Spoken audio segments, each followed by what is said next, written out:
pusat kehidupan kami, dan biar rancangan Tuhan yang terbaik turun bagi hidup kami. Kalau Engkau sudah memberikan hidupmu disalib bagi hidup kami, maka Engkau juga telah memberikan rancangan masa depan cerah penuh pengharapan bagi setiap kami yang berharap kepada Tuhan. Biar hari ini kami mempercayakan terus kehidupan kami dalam rancangan terbaik yang Tuhan sediakan. Tuhan urapi kami, mengerti firman Tuhan, tapi lebih daripada itu kami diberkati menjadi pelaku-pelaku firman Tuhan. Urapi hamba-Mu yang tidak berguna tapi akan berguna kalau Tuhan menggunakannya, biar perkataan daripada Tuhan yang akan turun mengajar kami, menuntun kami, dan memberikan pertolongan, memberikan didikan yang akan buat kami mengerti kehendak Tuhan. Yang menyerahkan seluruh hidup kami dan firman Tuhan saat siang hari ini dalam nama Tuhan Yesus Kristus. Dan setiap kita yang siap diberkati, mari bersama-sama dengan iman katakan amin. Puji nama Tuhan. Silakan duduk kembali saudara. Haleluya, shalom. Saya percaya Allah kita luar biasa, amin. Dan setiap kali kita datang kepada Tuhan, selalu ada perkara-perkara baik yang Tuhan sudah siapkan dalam kehidupan Anda dengan saya. Nah, hari ini Bapak Ibu, saya sangat rindu sharing tentang bagian ini, karena siapapun saudara, di bagian manapun, di situasi apapun, persoalan self-confidence ini penting. Apalagi kalau bicara dunia kerja, saudara ya, menghadapi tantangan masa depan, nanti ada bonus demografi, begitu ya. Dan sekarang muncul generasi yang baru, maka saya percaya bukan persoalan Anda lulusan dari mana, Anda lahir dari orang tua siapa, warisan sudah ada apa enggak, tetapi hal keyakinan diri itu penting, begitu ya. Nah, kita akan belajar di satu pribadi, saudara. Kalau kita belajar kepercayaan diri, oh ya, next. Nah, Bapak Ibu, seringkali orang itu mengalami kehilangan kepercayaan diri ketika mulai bandingin diri kita sama orang lain, gitu ya. Waduh, kok dia lebih ganteng ya? Belum tentu juga dia lebih ganteng, ada lebih ganteng. Gantengnya orang itu cuma satu ukurannya, yaitu sudah menikah. Itu tanda orang ganteng, saudara ya. Jadi kalau Anda belum menikah, ya belum ganteng berarti, saudara ya, kan belum diakui hanya, saudara ya. Nah, seringkali kita merasa mulai nggak pede, kurang percaya diri, baju kita kurang oke, karena mulai bandingin. Waduh, lihat dia belanjanya di Uniqlo, kita tempatnya di Tumegus ya, Mangga 2, aduh kayak ini kurang seperti belum tentu, padahal saudara ya. Baju merek mana pun nggak penting, tapi cocok apa enggak, kan itu persoalannya, saudara ya. Nah, seringkali kita mulai insecure, merasa tidak superior. Biasanya ketika orang next mulai minder, saudara ya. Nah, ini masalah, ketika bandingkan diri, mulai minder, mulai berkecil hati. Nah, ketika mulai kecil hati, orang mulai takut. Ketika ketakutan datang, orang nggak berani melangkah. Dan ketika nggak berani melangkah, ya nggak ada perubahan.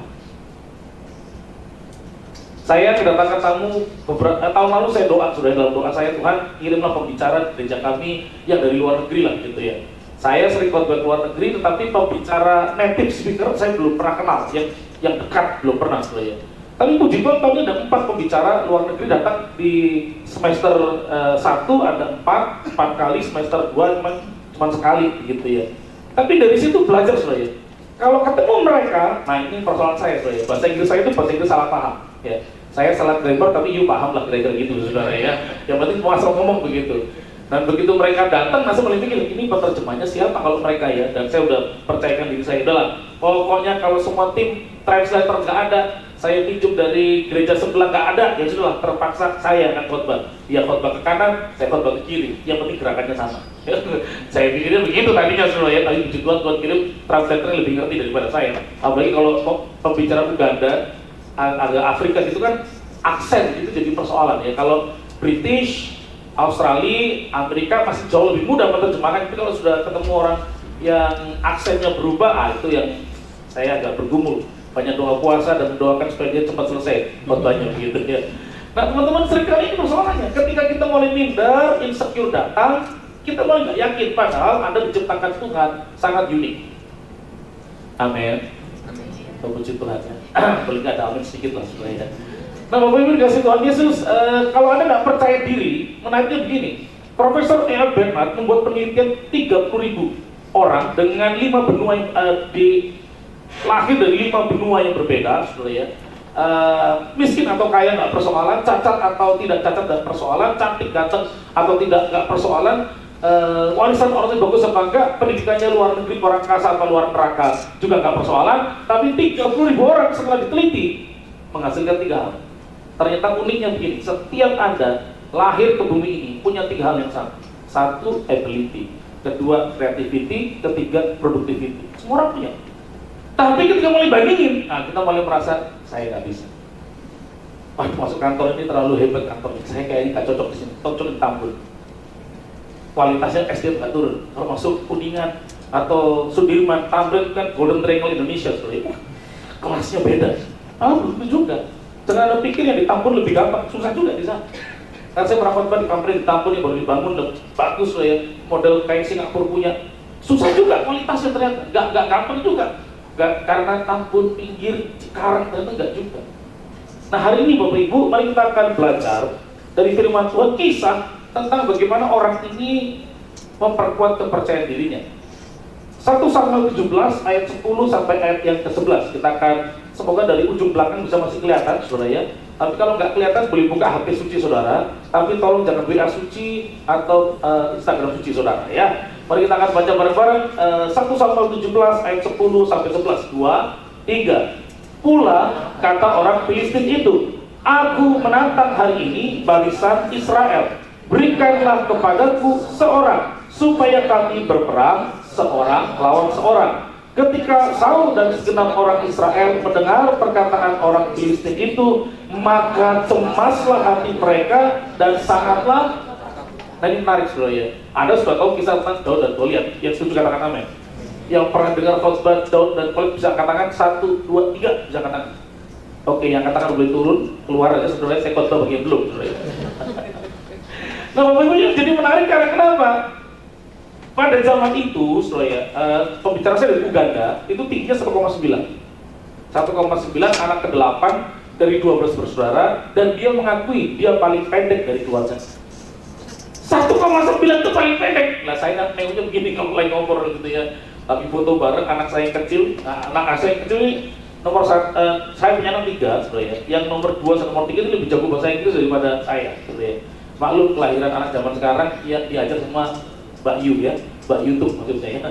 Jadi ngomong cacos gitu. Ada di sekolah dulu kami itu 5-6 orang sampai 4 tahun mau bahasa Inggris sudah nggak pakai grammar, langsung ngomong aja jago gitu ya. Dan waktu saya foto sama dia, anak saya bilang, papi pendek banget ya. Iyalah, ini orang Uganda papi dulu kan makanya beras sama tempe kan namanya tabung juga loh. Jadi anak saya ngeliat tingginya. Tapi dia punya saudara 2,1, 2,3. Goliat hampir 3 meter. Orang Israel rata-rata Eropa sebenarnya 17, 18, paling pendek 17 lah sebenarnya. 18, 19. Yang paling tinggi Saul 1,9. Dan begitu melihat perbandingan fisik, nah ini mulai saudara next, keraguan itu persoalan. Mungkin masukin tahun baru Anda merasa fight, kuat lah pokoknya, pasti bisa, ayo. Begitu masuk bulan Juni, mulai, aduh kayaknya mimpi saya udah mulai jalan, nggak usah ya lah. Aduh masa mimpi promosi lah, situasinya sulit, dagang susah, sampai target nggak ketemu, kompetitor makin bagus, barang kita nggak laku, mulai ragu tuh. Hati-hati teman-teman, keraguan itu perhatikan ya. Mereka melihat pertama lawan yang tangguh, dan lawan yang tangguh itu jadi pembanding, begitu ya. Pembandingnya apa? Ini orang combat. Jadi kalau Anda tahu tentara itu bagi 3. Satu namanya artileri. Ada yang tahu? Betul ya, di alam roh dari jauh tadi saya bilang saudara ya, puji Tuhan ya. Jadi tentara artileri itu tentara yang pakai senjata. Kalau zaman dulu tuh pakai apa? Senjata jarak jauh, panah, saudara ya. Saudara pernah melihat itu kalau mau dia meledakkan atau menghancurkan gerbang, itu kayak ada ketapel besar yang dikasih sama batu yang besar. Gak pernah nonton film? Oh pernah ya, saya pikir sudah gak pernah bisa bayangin. Jadi ketapel gede, pak, gitu. Itu artileri. Yang kedua adalah yang lebih jago, namanya kavaleri. Itu biasanya pasukan berkuda. Kalau sekarang ya pakai mobil, pakai pesawat, itu namanya cavalry, ya. Nah kalau yang man to man, yang combat itu namanya artileri, cavalry, lupa jadi lupa saya. Satunya lagi adalah infanteri. Nah pasukan infanteri bisa nyusup duluan, ya. Nah kebetulan yang maju ke depan ini selain tingginya besar adalah orang infanteri. Yang kalau dia satu-satu, oh dia bisa menang. Tapi kalau jarak jauh dia bisa kalah, karena dia bukan pemain jarak jauh, dia petarung jarak dekat. Dan dia ngomong sederhana, satu-satu aja, nggak usah. Dan mereka mulai bandingin, orang ini punya pengalaman hebat, next. Orang ini punya kekuatan luar biasa, dan orang Israel yang hebat itu mulai minder, lupa diri mereka bahwa mereka ini adalah umat kepunyaan Allah. Akhirnya nggak mampu. Dan hampir sama dengan kita hari ini ketika melihat situasi dunia hari ini, kita doa, oh Tuhan nggak tolong, kita ke gereja, nggak ada perubahan. Sepertinya Tuhan saya mampu. Kita mulai kehilangan kemampuan, mulai nggak sanggup, mulai lelah, itu persoalan saudara ya. Nah sekarang mari kita belajar dari satu tokoh yang muda, bagaimana kita membangun kepercayaan diri kita dengan luar biasa. Karena saya percaya ini sangat penting. Bapak Ibu dikasih Tuhan Yesus, next. Self confidence itu menjadi bangunan dari promosi dan posisi. Ketika Anda nggak percaya diri, nah ini persoalan. Istri saya bekerja di bank, ya, namanya bank capek antri, ya. Saking banyak yang antri, ya. Nah terus kemudian dia tuh suka cerita begini ya, kan dulu sebelum dari kepala cabang dia sempat di bagian head group kayak gitu-gitulah. Terus kemudian nangani customer gitu. Dia cerita ke saya, yang di bank itu yang paling ngeri customer itu yang nggak kelihatan. Kan kadang ada orang bajunya bagus, rapi, sepatunya luar biasa, sabuk LV, pakai pouch gitu seluruhnya itu keren kelihatan. Tapi yang ngeri itu pakai sandal jepit. Jangan diremehin pakai sandal jepit. Karena kalau dia nabung pakai tas plastik itu 2M taruh duit cash. Karena pernah lihat ada orang yang sudah itu kalau secara potongan kaya enggak, jahitannya juga enggak. Udah pendek, hitam gelap. Udah gitu datang pakai sandal, celana pendek, ngapung begitu semuanya, kaos biasa. Itu satpam datang langsung hormat sama bapak itu. Kalau nggak ngerti semuanya pikirnya, bel kok dihormat, lu itu orang kaya. Tiap hari putarannya 2M, tiap hari. Yang mulai datang tuh santai orangnya. Nah seringkali kita mulai bandingin sama saya, physically kita mulai bandingin orang. Kita merasa, waduh kalau dia ngomong bicis, anak jaksel kayaknya. Sementara kita yang anak utara buncis terus gitu ya. Waduh jangan buncis, waduh dulu ngomongnya saudara ya. Ngomongnya kali agak-agak spelling English gitu. Kita mulai pakai ngomong bahasa Jawa lah, medok gitu mulai agak ketekan. Waduh bisa nggak ada yang ngomong ketemu begitu. Saya cocok nggak masuk perusahaan ini, kayaknya nggak bisa. Itu mulai persoalan. Tapi kalau Anda punya keyakinan, Anda bisa promosi Pak. Karena sekali lagi tiap orang punya 3 hal tadi, ability, creativity, productivity. Orang itu punya kemampuan, punya kreativitas, sanggup menghasilkan sesuatu. Sudah diteliti. Tiap orang punya. Kalau datang dari Batak sana yang agak lain ini. Atau kalau datang dari Pangandaran, Pagodan, Pastiles, Manado sana. Kalau datang dari timur lagi, Surga, Ambon, Maluku, atau kalau dari Pulau Jawa sendiri pun semuanya sama. Anda punya 3 hal yang berbeda. 3 hal yang sama di setiap orang. Tapi maksudnya Anda yakin nggak dengan diri? Teman-teman, tapi perlu berhati-hati. Next, antara kepercayaan diri dan kesombongan itu 2 hal yang berbeda. Hati-hati. Ada orang merasa percaya diri tapi sebenarnya kelihatan sombong. Nah, ini hati-hati. Karena kepercayaan diri biasanya orangnya adalah suka awareness. Oh, saya ternyata belum belajar lagi. Tapi kalau orang yang sombong merasa terlalu yakin dengan diri. Hati-hati teman. Amin. Anda percaya diri bagus, tapi jangan sampai kesombongan turun. Karena kesombongan biasanya nggak mau belajar lagi, merasa lebih pintar dan nggak ada peluang lagi untuk menambah ilmu. Dan hati-hati, orang sombong lawannya Tuhan, bukan cuma manusia. Amin. Nah, mari kita melihat sekarang. Mari bagaimana kita memperkuat kepercayaan diri kita. Saya datang dari orang tua yang bercerai. Saya berani ngomong di depan saudara hari ini telah melewati masa-masa sulit dalam kehidupan saya. Untuk kamu di depan orang kesaksian saya takut. Karena yang paling saya takuti adalah orang bertanya bagaimana keadaan keluargamu. Itu paling menakutkan. Waktu saya cerai, waktu saya usia 4 tahun. Ayah saya dulu berjanji kalau lebaran akan datang melihat saya. Tetapi ayah saya lebih parah dari Bang Toyib yang cuma 3 kali lebaran tidak pulang-pulang. Dari umur 4 tahun sampai umur 17 tahun dia nggak pernah datang ke rumah saya. Nggak pernah nyari saya. Ibu saya 7 bersaudara, anak ke-6 dari nomor 7.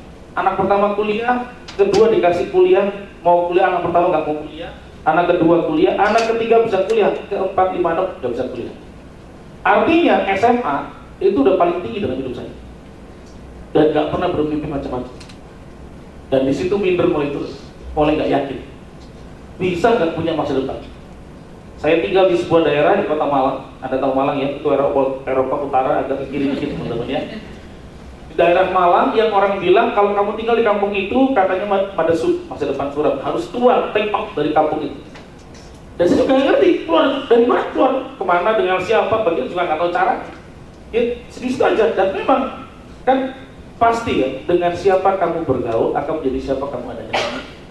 Makanya John C. Maxwell berkata, let me know 5 your friends now, and I will let you know who you are now.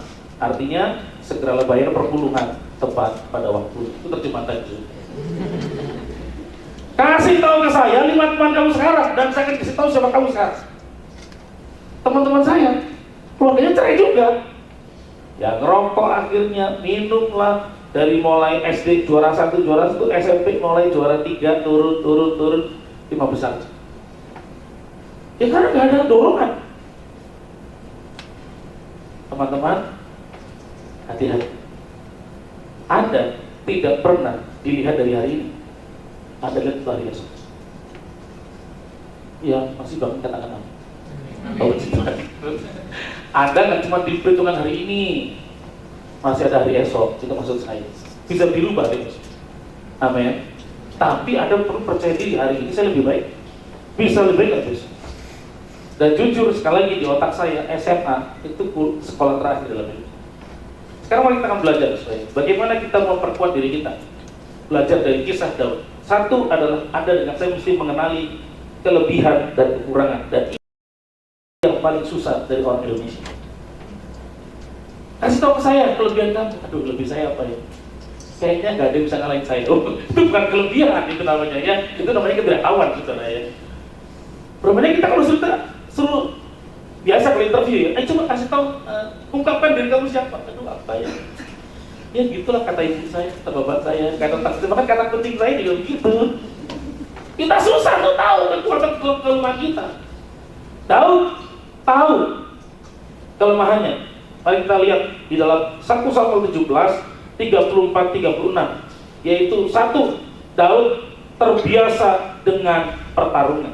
Tetapi Daud berkata pada Saul, hambaku biasa mengembalakan kambing domba ayahnya. Apabila datang singa atau beruang yang menerkam seekor domba dari bawahnya, perhatikan 35, maka aku mengejarnya, menghajarnya, melepaskan domba itu dari mulutnya. Kemudian apabila ia berdiri menyerang aku, maka aku menangkap janggutnya, lalu menghajarnya dan membunuhnya. Baik singa maupun beruang telah dihajar oleh hambamu ini. Dan orang Filistin yang tidak bersunat itu, ia akan sama seperti salah satu daripada binatang itu, karena ia telah mencemooh barisan daripada Allah yang hidup. Artinya begini, perhatikan dua binatang terkuat dalam kemampuan fisik mereka adalah singa dan beruang.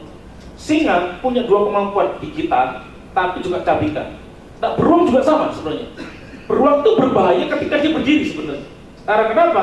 Anda perhatikan beruang seperti beruang grizzlies, rata-rata mereka biasanya akan berusaha mencabik pohon, batang pohon. Untuk apa? Melatih cakarnya sebenarnya. Jadi dalam satu hantaman, katanya teorinya, satu splash dari si beruang itu buat muter balik kepala saudara. Saking kenceng. Nah, bayangkan anak muda ini yang umur 17-an berani menantang binatang paling liar pada masa. Yang pertarungannya combat jarak dekat. Betul enggak? Aku angkat kan begitu saudara. Artinya dia mengenali untuk pertarungan itu biasa. Berapa banyak di antara kita menghindari pertarungan kan dalam hidup ini? Ketika diomongin dikit, digosipin orang dikit, ya udahlah, nggak usah kan sini nggak apa-apa siapa. Tadi pilih juga nggak apa-apa, ya udah loh. Tunjukin dong, kadang memang Anda yang harus dipilih memang. Amin. Berapa banyak kita kemudian nggak berani itu bertarung kembali, tapi orang ini bisa bertarung. Dia sempat dicemooh oleh kakaknya nanti, tapi tetap itu juga enggak, saya beda. Kalau Anda, Elia pernah berkata begini, kamu nakal pasti kamu kan. Itu kemana kambing domba yang 2-3 ekor itu? Sebenarnya dia tidak pernah merawat cuma 2-3 ekor, karena para peternak di Israel rata-rata minimal punya 100-1000 domba yang harus mereka jaga. 2-3 ekor merupakan istilah untuk menghina sebenarnya kepada Daud yang muda. Tapi Daud tahu kemampuan. Bapak Ibu memasuki semester kedua tahun ini, Anda mesti nggak boleh berhenti, Anda mesti bangun. Apa itu kelebihan saya? Saya ngerti apa sih dalam hidup ini? Jangan-jangan kalau kita nggak ngerti apa bahaya. Daud tahu kelebihan, tapi juga tahu ketidakmampuannya. Apa itu? Alat perangnya dia nggak biasa. Pada waktu dia kasih pakai baju zirah, next, dikasih baju zirah, dia coba jalan, aduh nggak bisa karena tingginya Saul 1,9, Daud masih ada di bawah 1,7, umur 17 tahun. Kalau sudah pakai baju zirahnya yang paling besar nggak bisa, senjata juga nggak tahu cara mainnya, nggak ngerti. Berapa banyak di antara kita karena teknologi ngerasa saya harus tahu semuanya. Sekarang zamannya AI. Teman-teman Moneta waktu kami ke Palembang bikin misi summit di Palembang, terus kita ngomong bagaimana hari ini Anda dengan saya harus berubah.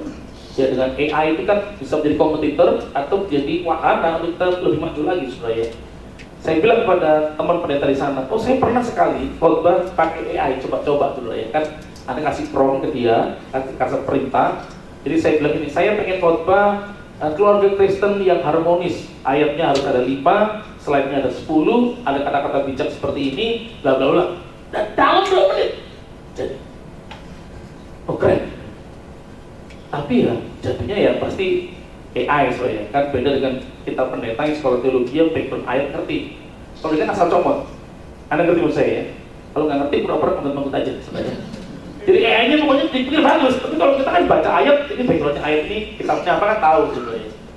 Dipakai lagi dan bisa dikhotbahin zaman sekarang. Tapi maafkan saya, AI nggak bisa khotbah. Karena kalau dia khotbah, Bapak Ibu ya kasih. Kita datang, suaranya standar, nggak ada ekspresi, nggak ada gerakan. Kalau saya shalom, saudaranya tertidur atau bangun dan jatuh kemudian. Loh, kan bisa lihat situasi, itu nggak ya? Bapak Ibu dikasih Tuhan Yesus, kadang-kadang kita salah menggunakan alat perang kita. Tuhan, bukan, dunia ini dengan teknologi yang canggih membuat itu jadi alat yang baik. Tapi seringkali itu alat tidak bagus buat kita, yang namanya handphone. Itu alat bagus, komunikasi lebih cepat, ketemu orang lebih cepat. Gara-gara pandemi 10 kali lebih cepat orang kenal internet gara-gara pandemi. Tapi gara-gara pandemi juga orang tak konsen dari Tuhan. Baktian, gak sudah sungguh-sungguh, masih pasang status, gila, ternyata ganteng banget hari ini. Saya gak enak kalau gitu itu ya, status gila, pinter banget kalau banyak, terus jaketnya deg-degan gitu, botak, kurang ajar biar begitu. Nah, gara-gara teknologi itu alat nggak digunakan dengan baik maksudnya, perangnya jadi salah. Mestinya itu alat dipakai untuk pengetahuan, tapi itu alat geser ke atas, pada jam kerja jam 3 kalau udah mulai ngantuk, geser ke atas, udah jam 5 kerjaan kelewatan. Anda ngerti maksud saya? Nggak perlu dijelasin, Anda pasti ngerti maksud saya. Karena tanpa sadar, tapi Daud tahu, itu bukan buat saya. Berapa banyak di antara kita tidak mengenali kapan harus berhenti, kapan harus berhenti, kapan harus mulai, kapan harus berhenti. Daud tahu. Next. Pelajaran kedua, Bapak Ibu, teman-teman, tetaplah punya pikiran yang positif. Bilang sama sebenarnya, positive thinking. Coba bilang sebelahnya. Ya. Jangan overthinking, posting, ya thinking. Nah, Bapak Ibu, teman-teman dikasih Tuhan Yesus, yang menarik dari Daud adalah dia positif. Kenapa? Next. Musuhnya dapat dikalahkan. Nah, banyak orang Kristen merasa, Pak, ya nggak ngerti, hidup aku tuh berat. Aku tuh kemarin diputusin, aku tuh video call ke dia, terus dia tuh tanya, kamu masih apa? Aku sama Mbak Susi lagi makan dia. Mbak Susi ya? Aku tunjukin kamera ke depan dia. Mbak Susi kenapa jadi laki-laki? Aku hancur, aku nggak bisa. Loh, saya mau bilang hidup di bumi jadi orang Kristen sudah nggak punya masalah. Enggak, you tetap punya masalah. Amin. Terus saya jadi orang Kristen, bertobat terima Tuhan Yesus SMA. Tapi you pernah SMA terima Tuhan untuk masa terbaik. Karena kemudian saya bisa selesaikan S1, S2 saya 2, S3 saya 1. Iya, para pinter. Tapi kalau nggak cerai bro, malu hidup gua. Lu karena kenapa? Laki-laki kalau mau pacaran, keluarga perempuan masih akan tanya, bibit, bebek, popor. Nah, betul nggak? Bapakmu kerja apa, nak? I cannot say nothing. Bingung ngomong. Bapak saya, aduh apa ya, saya lupa. Itu bapak kamu sering lupa kan? Goblok kamu namanya kan? Wah, kalau bapaknya cerai pasti anaknya gitu kan? Tapi puji Tuhan saya menikah 2001 sampai hari ini 2043 tahun, tanggal 30 ulang tahun pernikahan. Saya sengaja ngasih tahu Pak, saya sengaja ngasih tahu 30 Juli ini pernikahan, ulang tahun pernikahan. Kalau nggak ngasih kado sih kebangetan kalau saya disebutnya angka soalnya itu bertahan ya, lewati badai juga, kesulitan. Sejak itu belajar percaya. Waktu didoakan oleh hamba Tuhan berkata, masa depan ada sama kamu, kamu dipakai Tuhan, saya pegang janji. Hidup itu pasti mulai masa-masa ambilan antara dilema dan galau, itu pasti. Tapi itu terus percaya kalau kasih hari ini, today is better than yesterday. Amen. Pasti itu. And tomorrow will be a new lesson for us. Pelajaran baru. Kita akan lihat sesuatu. Daud ini bisa dicapai, tetap bisa dicapai. Tapi yang kedua, hati-hati juga pelajarannya adalah next, pikirannya negatif. Orang akan merendahkan saudara, siapa kamu? Bapakmu siapa? Kamu pikir dong, kamu tuh kerja di sini beberapa tahun. Kamu kenapa? Lalu gitu sebenarnya. Tuhan tuh punya rencana tiap orang beda. Tapi semua sepertinya formulanya kayak disamain terus, nggak bisa. Ada orang harus running the process, but somehow another person is jump the process. Amin. Ada orang yang harus ikuti prosesnya, bawah, naik. Ada orang yang dikasih sama Tuhan anugerah, lewatin prosesnya, naik tiba-tiba. Ada mungkin nggak seperti Yusuf lewat proses, tapi ada seperti Daud, jump the process. Tiba-tiba jadi mantunya raja. Betul kan? Tiap orang beda saja. Cuman hari ini hati-hati, pikiran kita ini jahat. Itulah kenapa dalam buku kepemimpinannya John C. Maxwell, salah satu guru kepemimpinan, saya mengikuti kelas beliau dan lulus di kelas beliau. Everything begin with a thought. Segala sesuatu dimulai dari perpuluhan. Itu terjemahan bebas. Segala sesuatu dimulai dari pikiran. Bangun pagi. Bangun pagi ada dua orang Kristen bangun dengan cara berbeda. Ya Tuhan, sudah Pak. Artinya dia siap challenge today. Yang kedua, ya Tuhan, kok sudah pagi? Aduh, tergoda-omelin, aduh, itu banyak, aduh.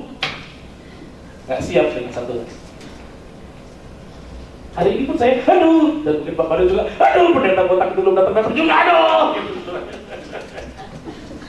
Saya juga salah tadi nggak perhatiin Pak, ternyata dia itu arahin saya itu harusnya saya masuk tol untuk naik ke atas dari Kelapa Gading naik tol, tapi turunnya lewat Kokas masuknya sebenarnya. Saya nggak perhatiin ya, kok turun Halim kan nggak macet kalau turun Halim ya, tapi mundur belakang gitu ya, waduh salah, lewat, saya sudah begitu lewat bundaran Cawang belok kanan, kalau dari Kelapa Gading belok kanan sebenarnya. Saya pikir udahlah, warnanya masih tol Kuningan. Ternyata saya sudah sebelah kanan sebenarnya, lewati tol Tebet. Si Google-nya lambat juga dia kasih tolnya, agak lain tuh memang dia. Suruh belok ke kiri lewat Tebet, nanti lewat masuk Tebet, terus lewat jalur Kokas juga, terus nanti kan belok kiri lebih cepat gitu. Ya udah, jalur kanan mau ke kiri, aduh haleluya sudah. Tapi saya tetap berpikir, saya pasti ditunggu oleh Pak Mario, karena kalau tidak, ya pasti akan Pak. Kan gitu aja. Karena materinya sudah kasihnya dari beberapa hari yang lalu, itu persoalannya seperti ini ya, hanya sebab menenangkan kita berdua Pak. Tapi saya mengajak semua, ayolah, berapa banyak antara kita, terlalu banyak kita negatif. Ya kita perlu filter, kita perusahaan. Daud itu luar biasa. Yang ketiga, bagaimana dia atau kita semuanya bisa mengembangkan kepercayaan diri kita. Yang ketiga, Bapak Ibu, teman-teman, kembangkan yang namanya kompetensi. Nah, kompetensi dalam bahasa Inggris ada competence atau kompetensi, artinya adalah kemampuan seseorang atau wewenang. Karena ada dirasa qualified, ada hebat satu-satunya, maka Anda diberikan otoritas lebih, wewenang daripada orang lain. Tapi mari kita lihat secara cepat, karena waktu saya belum lihat prinsip bunga matahari. Ini kalau dalam kelas motivator kita biasanya di kelas motivasi, ini orang diperkenalkan prinsip bunga matahari. Apa sih maksudnya? Bunga matahari ini ini besar di tengah, terus ini kelopaknya. Artinya begini, tiap orang itu harus kenali kekuatan terbesar apa. Sesudah saya bertobat, terima Tuhan Yesus, saya awal itu agak minder ya, suruh maju, kesaksian, nyanyi, paling belakang, sembunyi, itu paling nggak berani. Sesudah akhirnya terima, oke, ya saya orang tua saya bercerai. Terus you mau ngapain? You mau rubah masa lalu? Nggak bisa. Saya rubah masa depan, saya terima jadi saya. Sudah. Terus berikutnya apalagi? Saya suka main basket untuk melepaskan ketakutan saya semuanya pakai basket. Jadi 6 kali seminggu saya latihan dan hampir masuk Popda di Jawa Timur, di Kota Malang, di Kota Malang. Akhirnya rasa panggilan Tuhan, nah itu mulai beda ya. Akhirnya kurangi basket, sering kebaktian, nyembah, nyanyi, cari Tuhan, ya. Dipulihkan, belajar. Akhirnya saya menyadari kemampuan saya itu satu paling kuat, yaitu bibir saya. Maksudnya ngomong. Artinya itu, kalau Anda kuat dibicara, maka pertama kau jadi pembicara. Betul nggak ya? Kau nasihatin orang, kau jadi counselor, itu berkembang. Kau jadi trainer, motivator, pendidik, kan gitu. Nah persoalannya, bagaimana Anda bisa kompetens kalau Anda nggak pernah tahu bagaimana paling kuat dari hidup saya yang perlu dikembangkan? Tahu? Kemampuan leadershipnya kuat, kemampuan memutar pengaling-alingnya dia itu termasuk juara, dan dia pintar untuk melawan penjahat, bad guy maksud saya, Filistin. Dia tahu tinggi tidak cocok, combat nggak bisa, dia artileri jarak jauh. Karena tingginya besar, 2,7 meter, sebenarnya gerakan dari si Goliat itu sangat lemah. Orang yang terlalu berat, terlalu besar, terlalu tinggi, gerakannya nggak lincah. Orang yang lebih pendek bisa lebih lincah. Dan Daud ambil jarak, itu hebat. Dan dia menang. Saya tahu pasti menang karena Tuhan, itu pertama. Tapi dia mengembangkan kemampuan dia. Nah hari ini banyak orang kesel minta berkat Tuhan, pertolongan, promosi, bantuan Tuhan, tapi dia sendiri nggak bantu dirinya. Apa yang paling kuat dari hidup kita bisa dikembangkan? Nah saudara, terakhir, ini masih ada 6.500 slide kalau nggak salah, tapi terakhir.